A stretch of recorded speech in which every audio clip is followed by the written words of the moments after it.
Olá pessoal, estamos de volta ao nosso canal. Não esqueça de se inscrever no canal, de dar um like, de ativar o sininho para receber nossas novidades, se você ainda não fez isso. Bom, ontem o presidente Jair Bolsonaro afrontou mais uma vez a população brasileira e principalmente provocou o ministro da Saúde, o Luiz Henrique Mandetta. Ontem o presidente Jair Bolsonaro saiu às ruas do Distrito Federal, fez selfie com pessoas, conversou com pessoas e ainda falou que pode fazer um decreto para obrigar todo mundo a voltar à normalidade e acabar com a quarentena, que por ele isso é o que ele faria. E ele pode fazer isso. O que você acha? Bom, diante dessa situação, a gente tem algumas perguntas que a gente pode fazer sobre o Bolsonaro, o que é que pensa o Jair Bolsonaro e qual vai ser o destino do nosso país, o destino da população brasileira frente às ações arbitrárias, desrespeitosas e inconsequentes do Jair Bolsonaro. Veja bem, o Bolsonaro provocou o ministro Mandetta. Por que ele provocou o ministro Mandetta? O ministro Mandetta chegou a perguntar para ele numa reunião: estamos preparados para ver caminhões do Exército carregando caixões de mortos? Estamos preparados para isso? Porque é o que está para acontecer. Mas nem por isso Bolsonaro deu de ombro. Pelo contrário, ele de alguma forma se sentiu ameaçado e aí saiu para provocar a imprensa, provocar o Mandetta e colocar a sociedade em risco. Você já imaginou o que pode acontecer se não fizermos quarentena de fato? Porque nós estamos chegando para o momento mais crítico do avanço do coronavírus, que é esse mês de abril e quem sabe mês de maio e mês de junho. Principalmente esse mês de abril, onde há uma tendência ao crescimento da curva de pessoas infectadas e de mortos. São exemplos claros da Itália, da Espanha, da China. Já são exemplos que nós, como brasileiros, devemos levar em consideração. No Brasil, se você não tem uma ideia, comparando o Brasil com a Itália, nas primeiras semanas, por exemplo, nos primeiros dias, considerando esses 15 dias, por exemplo, aí de quarentena, se comparar com a Itália, o número de mortes no Brasil já é maior. Por aí você já tira. Sem contar que não existe exame suficiente para todo mundo.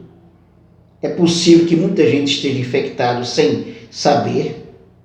Então tem muita coisa que a gente não sabe ainda, e o que se sabe mesmo é que a quarentena, queira ou não, queira a economia ou não, a quarentena é indispensável para diminuir, evitar o máximo possível o crescimento de infectados e o crescimento de mortos, de número de mortos. Isso é um fato. Mas o presidente da República, ele não está preocupado com isso de jeito nenhum. Pelo menos foi o que ele já demonstrou, que não está preocupado com essa situação. Eu coloquei alguns pontos aqui que eu quero conversar com vocês, que diz o seguinte, por exemplo, o que pensa o Bolsonaro? Por exemplo, o Bolsonaro está preocupado com o povo brasileiro de fato, ou ele está preocupado com ele mesmo, com a sua família? Ele tem algum apreço pelo povo, pela população, pelos mortos que já tiveram com o avanço do coronavírus? Pelo jeito ele não tem apreço nenhum, até porque ele saiu às ruas como quem diz assim, olha, vai morrer gente, e ele já chegou a dizer, Vai morrer gente mesmo, e o que é que se pode fazer? É a vida. Ou seja, o desprezo pela vida dos outros, está muito claro aí. O desprezo por aqueles que já morreram em função do coronavírus, está muito claro aí. Então, o Bolsonaro ele já brigou com o mundo inteiro praticamente, mas ele continua como presidente da República e pode fazer muita merda mesmo ainda como presidente da República. Vamos ao seguinte, por exemplo, Bolsonaro já brigou com o PSL, o primeiro partido dele, o partido que o elegeu, e ele já buscou outro partido, criar inclusive outro partido que é a Aliança pelo Brasil, o partido do boi, da bala e da Bíblia. Já brigou com as principais lideranças que ajudavam ele no Congresso, como a Joyce Hasselmann, que já deixou de lado, o Alexandre Frota, por exemplo, e chegou inclusive a afastar o Bebiano, que faleceu há pouco tempo. O Bolsonaro não leva em consideração, por exemplo, o Congresso Nacional, o Rodrigo Maia, o Alcolumbre e nem o Supremo Tribunal Federal. O Bolsonaro convocou a população para sair às ruas no dia 15 de março contra o Congresso e contra o Supremo Tribunal Federal. Ou seja, o Bolsonaro já fez todo tipo de merda que um presidente pode fazer e ele continua aí firme e forte. Aí se pergunta o seguinte, por que o Bolsonaro continua? O que pode acontecer? Não se pode tirar, não tem como tirar esse homem da presidência da República? A coisa não é tão fácil, não é tão simples. Veja bem, por exemplo, o Bolsonaro ele tem pelo menos de 30% a 30% a 35% de apoio.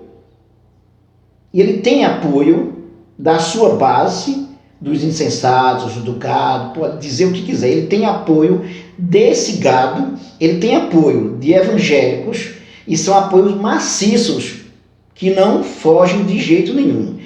Apoio de grande parte dos evangélicos, dos fundamentalistas, apoio do agronegócio, também apoio da bancada de militares e apoio da polícia militar, de parte da polícia militar, ou a maioria da polícia militar, com apoio de milicianos. Ele tem esse apoio.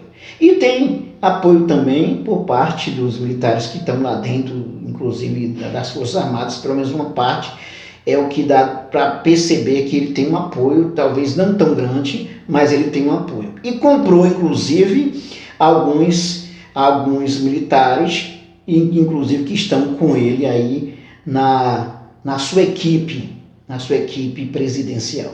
Ou seja, Bolsonaro tem mais de 30% de insanos que apoiam ele. E isso não é pouco. E por isso que ele vai muito mais longe do que você possa imaginar. Aí tem o seguinte, o Bolsonaro ele não é bobo, ele pode estar isolado em parte, mas não só, porque ele tem apoio de mais de 30% da população, principalmente essa turminha aí, riquinha ou metida rica, que saiu às ruas em carreata,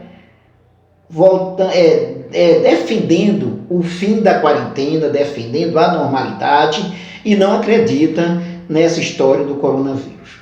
Os bolsominions, os bolsonaristas, eles estão aí se lixando para essa história do coronavírus. Eles não acreditam nessa história e eles trabalham com fake news o tempo todo. Ou seja, o Bolsonaro tripudia da população, tripudia das instituições, tripudia dos poderes, e ele ainda diz o seguinte, eu posso baixar um decreto para mandar todo mundo voltar. E não duvide que isso possa acontecer. Eu não duvido, não subestimo, não vou nem dizer, não subestimo o louco, porque eu não vou dizer que é louco, porque senão vai dizer, coloca na conta do louco, e aí não tem problema não, então ele não responde pelo que faz. Ele sabe muito bem o que faz, ele tem apoio para isso, e ele tem uma visão de mundo, de vida, de mercado, de política, que para ele está tudo certo. Para ele, para a bancada da bala, né, para os evangélicos, para boa parte do agronegócio aí, mesmo alguns contestando alguma coisa do que ele fala em função da pressão da mídia, mas fica muito claro que grande parte dos evangélicos, do agronegócio e das elites apoiam sim o Jair Bolsonaro. Essa é uma questão clara, fundamental. Tá? Então o Bolsonaro pode estar isolado de alguma forma, mas não só, que parece até contraditório, mas dá para entender, ele não está só e ele tem apoio das elites. E esse apoio de 30% a 35% ainda é o suficiente para ele fazer merda, continuar fazendo merda. Não é? Aí se pergunta, por exemplo, ele já fez todo tipo de coisa que um presidente não poderia fazer e que seria objeto de impeachment. Ele pode ser impeachmentado, não é? Até a gente pergunta, né? O que é que pode acontecer com o Bolsonaro? Um impeachment? Isso seria muito tempo para esperar, muito lento, burocrático e muito cansativo. A questão é urgente. Pode ter uma interdição? Poderia ter uma interdição. Mas como fazer isso? Como fazer essa interdição? As instituições estão preparadas o suficiente, de fato, funcionando normalmente de modo a barrar as loucuras do Bolsonaro, que pode levar ao genocídio de grande parte da sociedade, da população brasileira? Isso está claro para todo mundo, não é? A gente vai esperar pelo que pode vir, vamos ver o que pode acontecer, vamos esperar isso, tá? Eu sempre considero a história, os fatos históricos, como exemplos clássicos. Se for levar em conta, por exemplo, o que o Hitler fez na Alemanha, a quantidade de judeus que matou, mais de 6 milhões de judeus, o Mussolini na Itália, o totalitarismo do Mussolini na Itália, com o fascismo na Itália, e se for levar em conta, inclusive, até mesmo o tempo antes de Cristo, do Império Romano, por exemplo, do que o Júlio César foi capaz de fazer, do que o Calígula foi capaz de fazer, o Tibério foi capaz de fazer, certo? Se você for levar em conta fatos históricos, a lição é clara. Não dá para esperar, acreditar na sanidade de determinadas pessoas, de determinados governantes. Não dá para acreditar, porque tudo pode acontecer. E não dá para esperar para ver o que o Bolsonaro vai fazer. É preciso agir. Aí você pergunta, como agir? É preciso ações articuladas dos movimentos, das instituições, dos setores da sociedade civil, dos setores responsáveis, usando ainda o que se tem da democracia, do Estado de Direito, para pressionar o Bolsonaro a ele ficar quieto ou afastar de vez o Bolsonaro da presidência da República com uma interdição, deixando claro que neste momento ele é um perigo para a sociedade brasileira. Essa é a verdade. Depois a gente vai falar mais sobre esse assunto, que tem mais coisa ainda sobre o Bolsonaro, sobre as ações do Bolsonaro. Vamos pensar nisso. Não esqueça de se inscrever no nosso canal, de dar um like, de ativar o sininho para receber as nossas novidades. Acesse também nossa playlist de Sociologia, Política, Atualidades e muito mais. Até mais.